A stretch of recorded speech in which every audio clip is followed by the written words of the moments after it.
Our message map for today is I call the biblical basis of the Bill of Rights 3BR.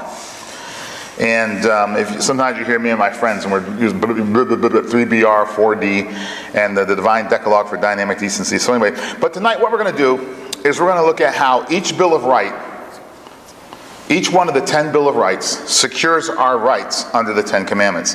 Now, I thought I did a fairly decent job of unpacking the First Amendment this morning. We're just going to touch on that. I'm going to throw up the same slide, but we're not going to spend a lot of time on it. We're going to look at how the U.S. Bill of Rights secures our rights under the 10 Commandments, and we're going to ask the question, what is our responsibility? How do we maintain what God has blessed us with here in the United States of America? And I'll ask a question. Will we honor what God has done for our beloved USA, or will we separate ourselves from it? Next slide.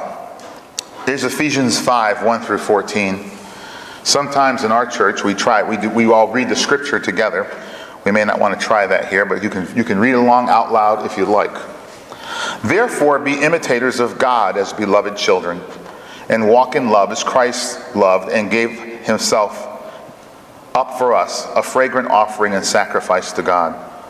But sexual immorality and all impurity or covetousness must not be even named among you, as is proper among saints. Let there be no filthiness, nor foolish talk, nor crude joking, which are out of place. But instead, let there be thanksgiving. For you may be sure of this, that everyone who is sexually immoral or impure, or who is covetous, that is an idolater, has no inheritance in the kingdom of Christ. Do we take that literally? I mean, that's pretty severe stuff. Especially for school systems that are telling our children, you won't know if you're a homosexual unless you try it. So let no one deceive you, verse 6, with empty words because of these things. God's words are not empty. His word never returns void. Every other words are empty. But they can still deceive us. Empty words can still deceive us. That's what verse 6 is telling us. So let no one deceive you with empty words, for because of these things the wrath of God comes upon the sons of disobedience. I think you could throw the word daughters in there too. Therefore, 7, do not become partners with them, for at one time you were darkness, but now you are light in the Lord. Walk as children of the light. For the fruit of light is found in all that is good and right. How do you know what's good and right? You can't let your conscience be your guide. We have to let the Bible be our guide. Our consciences are seared. And try to discern what is pleasing to the Lord. Take no part in the unfruitful works of darkness, but instead expose them. And that's what I'm going to do pretty soon. I'm going to show you how our beloved United States, how we went from what I'm going to show you tonight, that our founding fathers constructed, to a government that is actually promoting evil.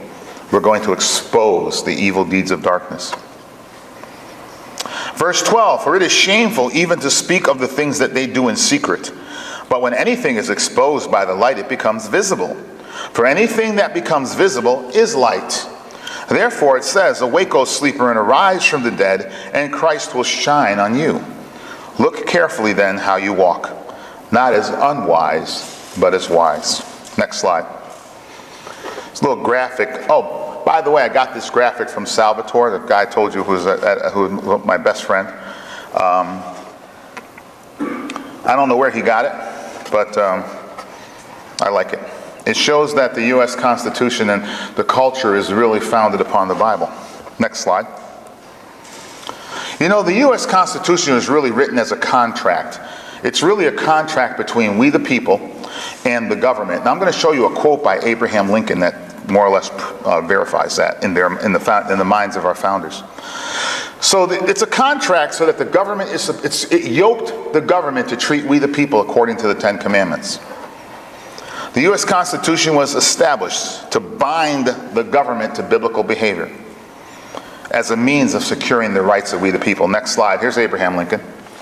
Abraham Lincoln said that America is a government of the people, by the people, and for the people. But Abraham Lincoln did not invent that statement. How many of us remember that Abraham Lincoln learned to read from reading the Bible? Remember those stories in school? What Bible was he reading? It was the 1382 publication of the Wycliffe Bible. I believe Wycliffe, wasn't he burned at the stake for printing that Bible? Or was he the one that survived and then the Catholic Church dug up his bones and burned him later? John Wycliffe wrote, oh, by the way, in the minds of a Christian, there's no such thing as the Reformation. We weren't reforming anything. All we were doing was trying to live the basic Christian life. They had the political power. They called it a Reformation and persecuted those Christians who just wanted to live the basic Christian life. In his 1382 publication of the Wycliffe Bible, John Wycliffe wrote in the introduction, "The Bible is for the government of the people, by the people, and for the people." Next slide. George Washington added to his first oath of office the words, "So help me God," and he kissed the Bible. I explained how he did that. It was spontaneous. He wasn't making a perfunctory statement. He was really saying, God, we're clinging to you here. This is a new experiment. Help us, Lord. We think we're hearing from you clearly on this, but we need your guidance. When Washington retired from public service in 1796, his farewell address included these words, "Reason and experience." That means everything I have thought about and learned, and everything I have witnessed and experienced, done, or has been done to me, both forbid us, they prevent us to expect that our national morality can prevail in the exclusion of religious principle. Why is morality so important? Because it's the way people get along appropriately in civic life. Next slide. John Adams, signer of the Declaration of Independence in 1776, the second U.S. president, said, "Our democratic public will thrive as long as citizens obey the Bible." John Adams wrote in 1798, "Our Constitution is designed only for a moral and religious people. It is wholly inadequate for any other." Remember this statement. There is only one religion that is compatible with the U.S. Constitution. It is biblical Christianity. We have other forms of Christianity that they're not Christianity. We have a lot of paganism in the name of Christianity. Next slide. James Madison, Jr., fourth president of the United States. He said, "We have staked," can you read that? Yeah, okay. "We have staked the whole future of American civilization, not upon the power of government. Far from it. We have staked the future of all our political institutions." Every political institution is supposed to be following the Bible.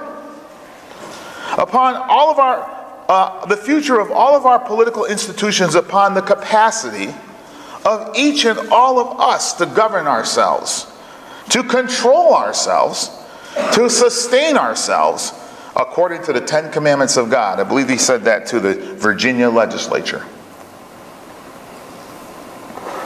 Next one, Thomas Jefferson, the least believing of all. Is Mark in here? I'm stealing some of his stuff now. There he is. You know what I would like to do tomorrow morning? There are some guys here who do a lot. They got websites and they do a lot of studying on this stuff. And I'm sitting here talking to you, and I'd like to know what you think. How would you feel tomorrow if the three of us just pulled chairs up here on the stage and we answered your questions? Do you have questions that you'd like to ask some of us? Or do you feel everything is so crystal clear, or you have nothing you'd like to discuss? I mean, you're going to see some slides here that I read and they roll off my tongue. When I first designed them and started reading them, I could hardly get the words out of my mouth, because I had been the concept of separation of church and state. I never believed it, but I didn't have any information to the contrary. And it was very difficult for me to say what John Jay says, that only Christians should be running for office in our United States of America. A Bill of Rights, this is what Thomas Jefferson says. "A Bill of Rights is what the people are entitled to against every government, and what no just government should refuse." And we saw the Bill of Rights. It's connected to the Ten Commandments. I'm going to show you some more of that tonight. "A wise and frugal government, which shall restrain men from injuring themselves, one another, shall leave them otherwise free to regulate their own pursuits of industry." People say, "You want us to live under the Ten Commandments?" I said, well, yeah, you could do a lot of things, just don't violate them. Thomas Jefferson said, "The Bible is the cornerstone of liberty. Students' perusal of the sacred volume will make us better citizens, better fathers, and better husbands." Thomas Jefferson, who was supposed to be the least believing of the founding fathers, they are absolutely lying about that man. Next slide. Jefferson summarized the teaching of the Bible to teach the how do you pronounce it?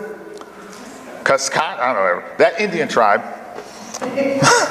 He called an abridgment of the gospel for the use of educating Indians. Now get what he's trying to do. He's trying to get a simplified version of the gospel for the Indians to understand.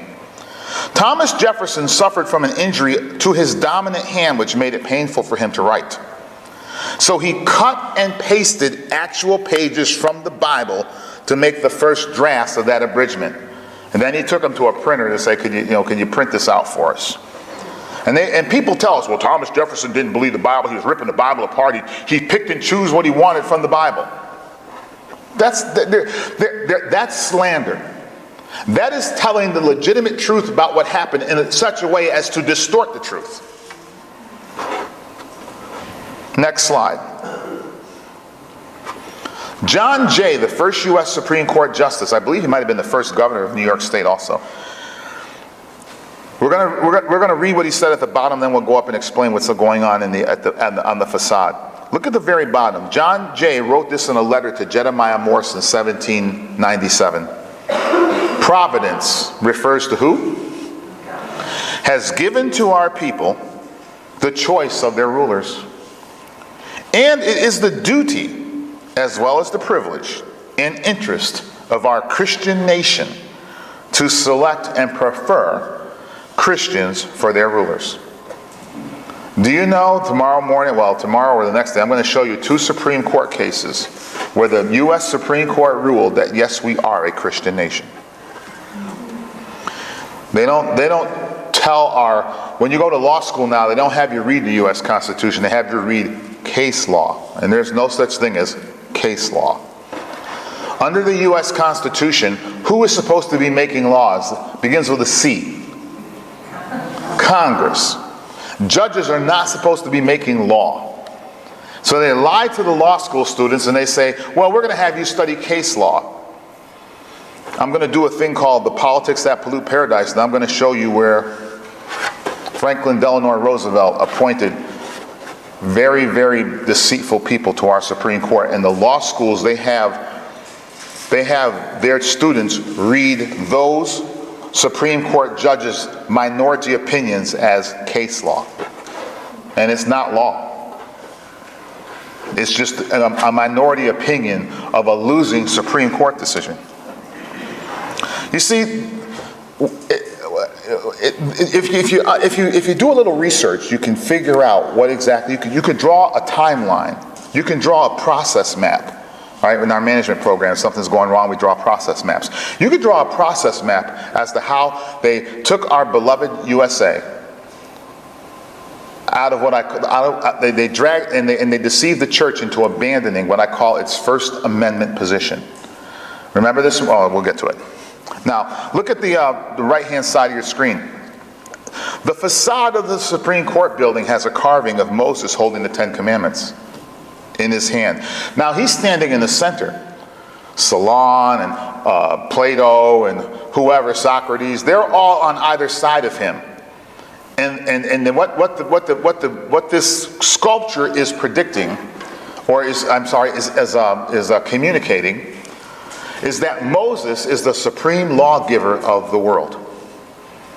Because all the other lawgivers are sort of pointing in towards him.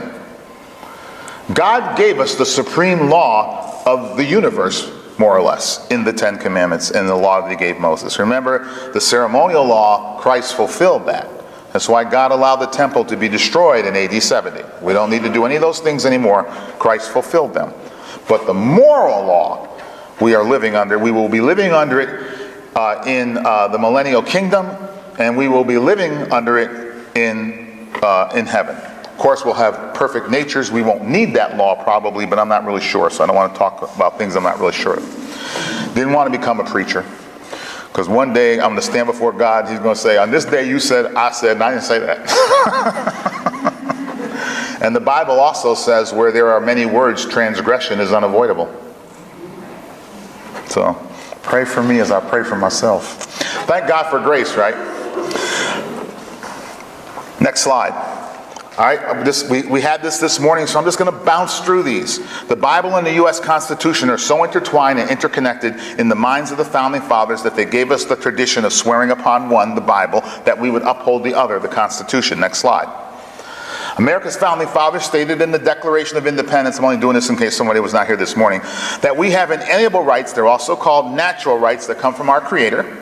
The natural rights are reflected through the Ten Commandments and express that we each have a right to not be murdered, not to be sexually molested, lied to, or about, nor have our persons, our people, our positions, and our possessions coveted by the government.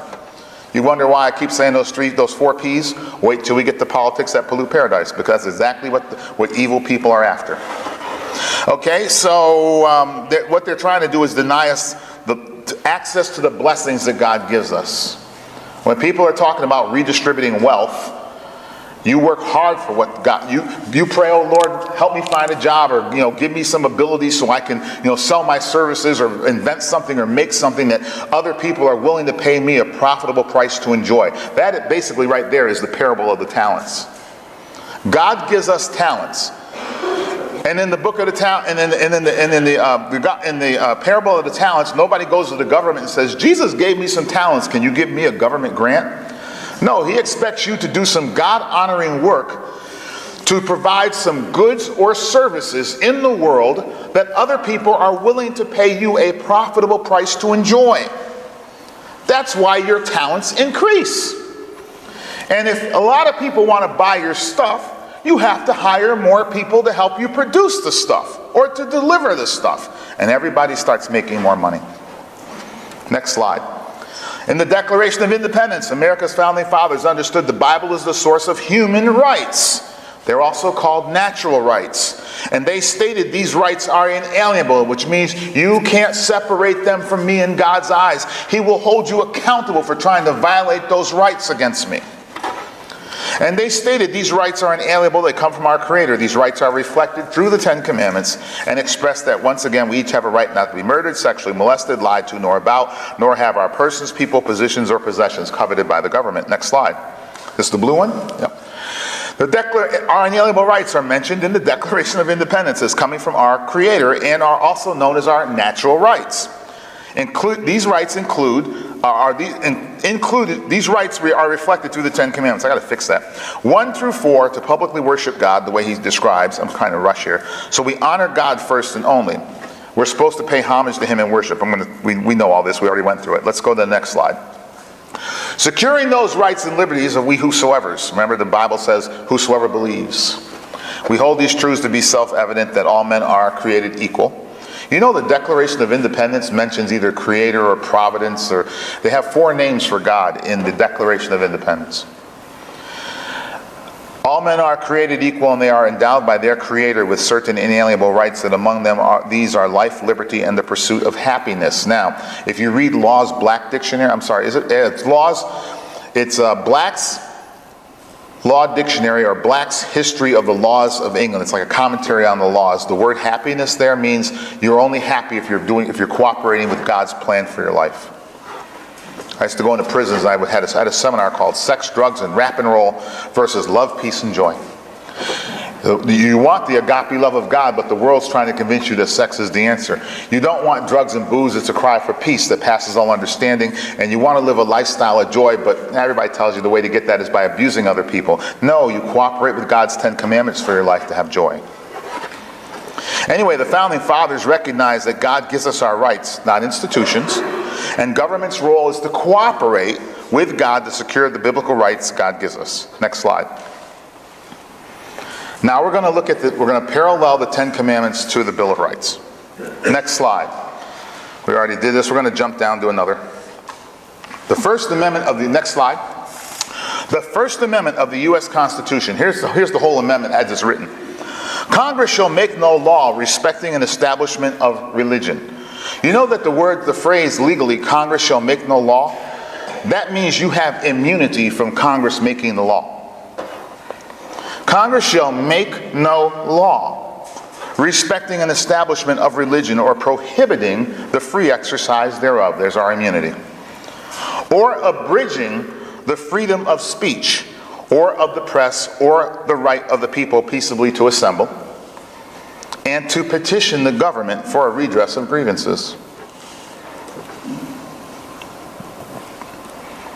Those are really God's rights that the founding fathers kind of said, hey, we're gonna codify these for you. We're gonna put them in writing. Restate them from the Bible a different way. Next slide. Hey, does the phrase, okay, I'm sorry, I went too far, you're right. Now look at we did this morning. The First Amendment of the U.S. Constitution says government cannot interfere with the way God says he is to be worshiped in 10 Commandments 1 through 4. I've already shown you the Supreme Court. I could show you a lot more stuff of how our historic buildings have Bible verses and Bible symbols and Bible messages carved into them by stone. Not the result of some college pranksters trying to pretend we were a Christian nation. Now, the First Amendment conjoins 5 rights. Remember, if the founding fathers wanted separation of church and state, they would have made 5 rights. But they made 1. Freedom of religion is first. The reason it's first is because religion is supposed to, biblical Christianity, the only religion they really practiced, is supposed to guide our sense, our knowledge of what's good speech and improper speech. Biblical Christianity is supposed to guide the press. The press should report as sin, report as criminal behavior that which the Bible calls sin. The press should be reporting what is worthy and noteworthy, the things that the Bible calls praiseworthy.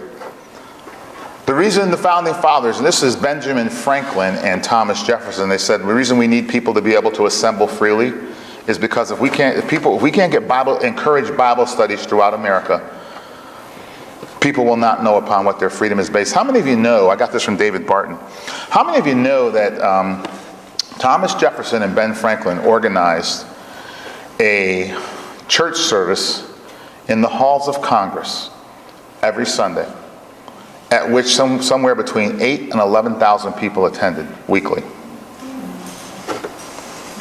The 2 least believing of the founding fathers. I'm telling you, they're lying to us.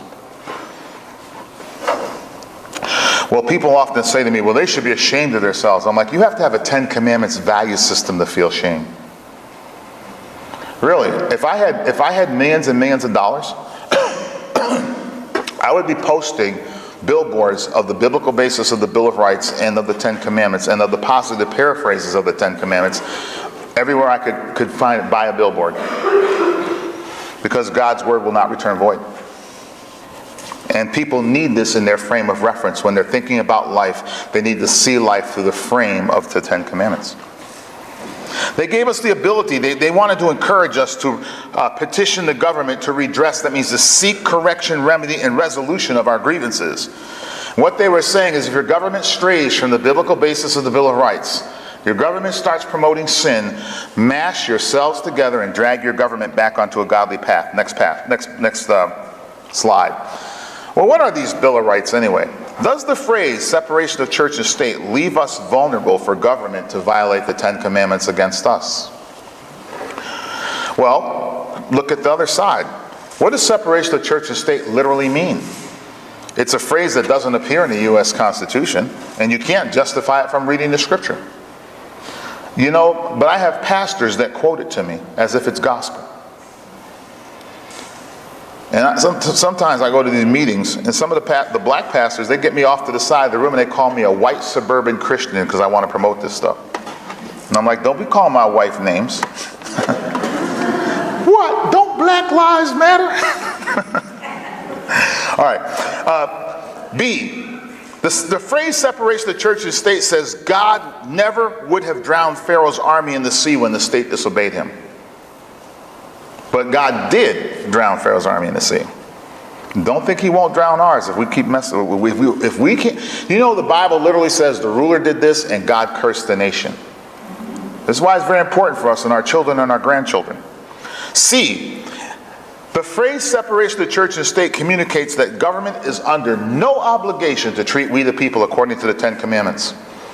A person from Palestine once said to me, the reason, in one of our classes, the reason separation of church and state works is because The reason America works is because of separation of church and state. Now, that person told me he felt he was suffocating, being suffocated under the system under which he lives, and because that religion treats people very poorly, he thought the answer is no religion. And I said, no. America doesn't work because of that. America right now is living on the last wisps of the remaining fumes of biblical Christianity in our frame of reference and in our consciousness. And boy, when the last wisp of those fumes are gone, watch out. The phrase separation of church and state is how China and Russia treat we the people. China and Russia feel no obligation to treat we the people according to the Ten Commandments. Next slide. Bill of Rights number 2. Why did the Founding Fathers say in the Second Amendment you have the right to bear arms? You know all those Old Testament scriptures where God says if you accidentally hurt somebody when they have a sanctuary city and people have a right to defend themselves, etc.? The Second Amendment safeguards our right under Commandment number 6. Under Commandment number 6, you have a right not to be murdered. People are bad, so the Founding Fathers said defend yourself. You know what bullies do? They look for vulnerable people. If a bully thinks you're protecting yourself, they're not going to bother you. So they gave us the right to bear arms. Next slide. Bill of Rights number 3.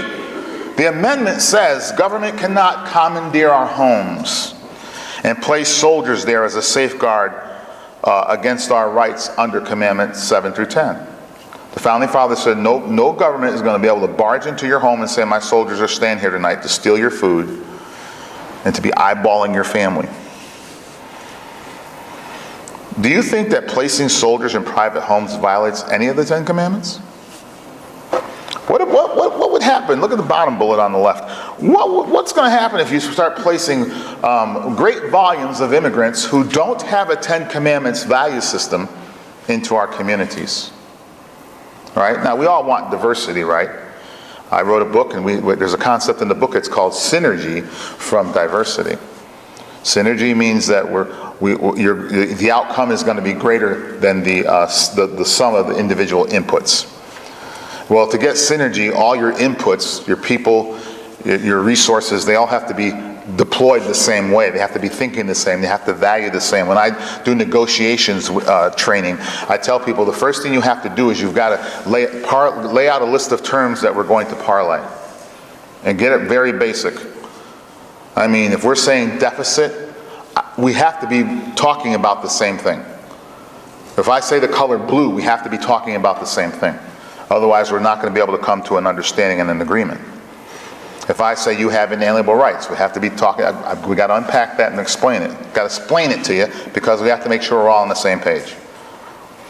You can't make good deals. You can't make deals with people that don't have your same value system.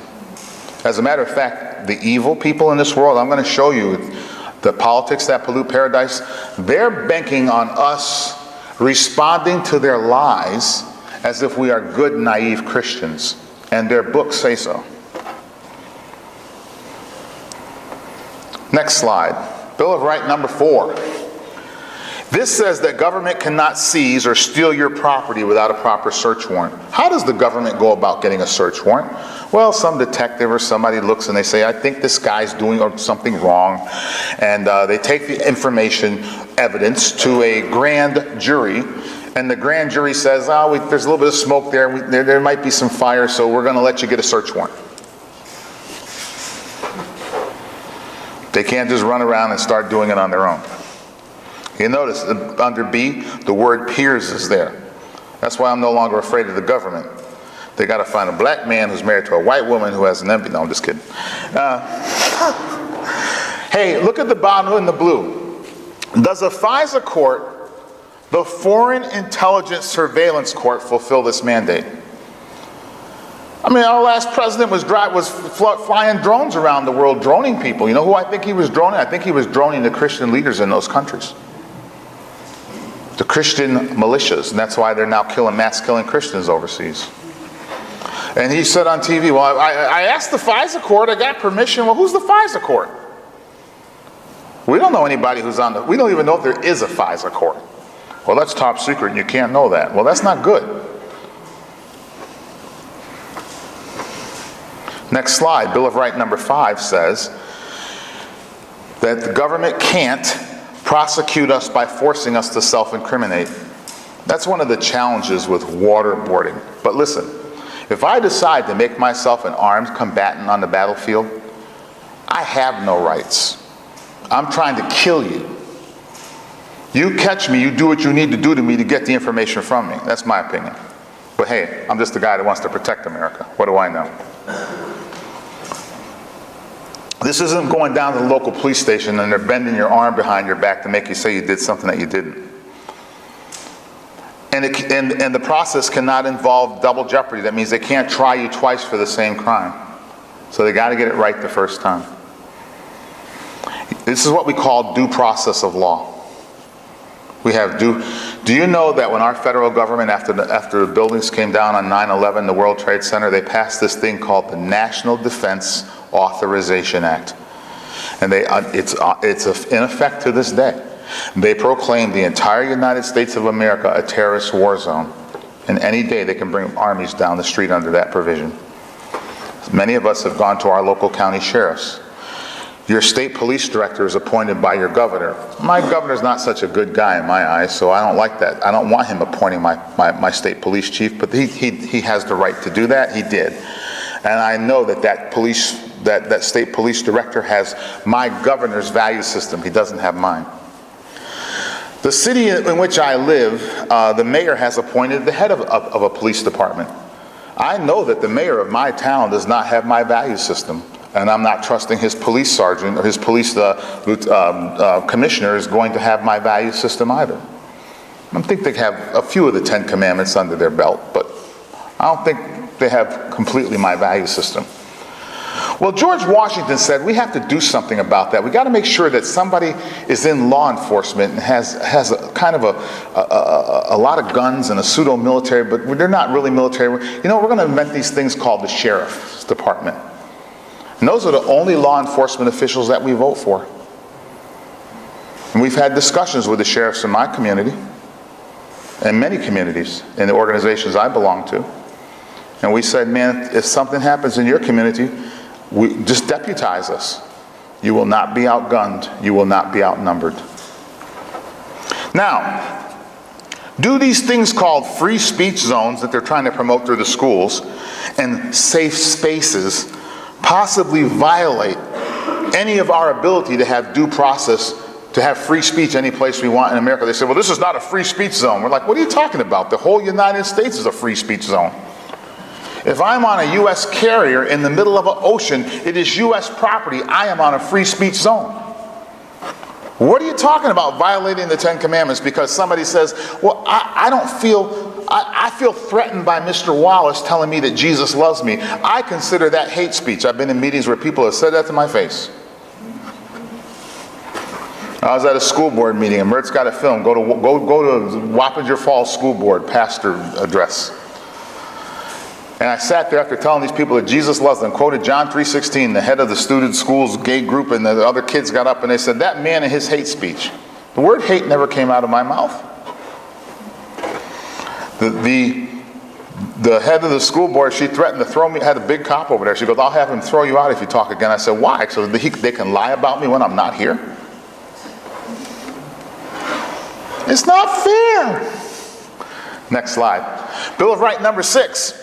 Says government can't detain us in secret indefinitely. I got some funny stories to tell about one of my friends. He's a drug enforcement agent.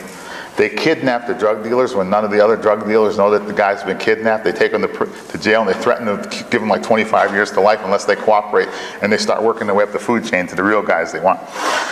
Anyway, B, it guarantees us the right to a public and speedy trial. No tribunal behind closed doors. And you have to have counsel to defend you. Eyewitnesses must be brought forth who look you right in the eye and say, yes, you did that. And they can be cross-examined. And guess what the cross-examiners tell me?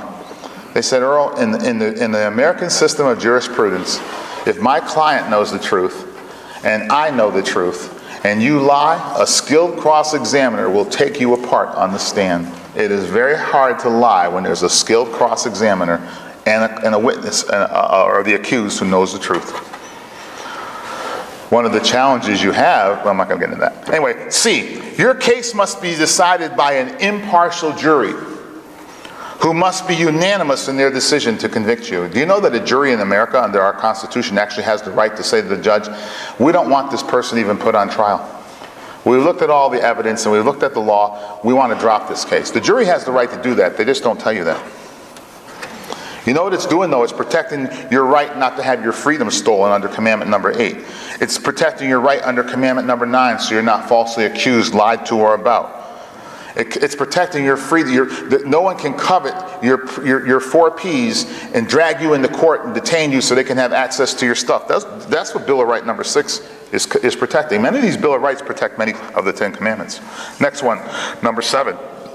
There's only 10. Bill of Rights number 7 says government cannot convict us by... I did that one. Do we have double slides? Yep, let's move on. I got a double slide.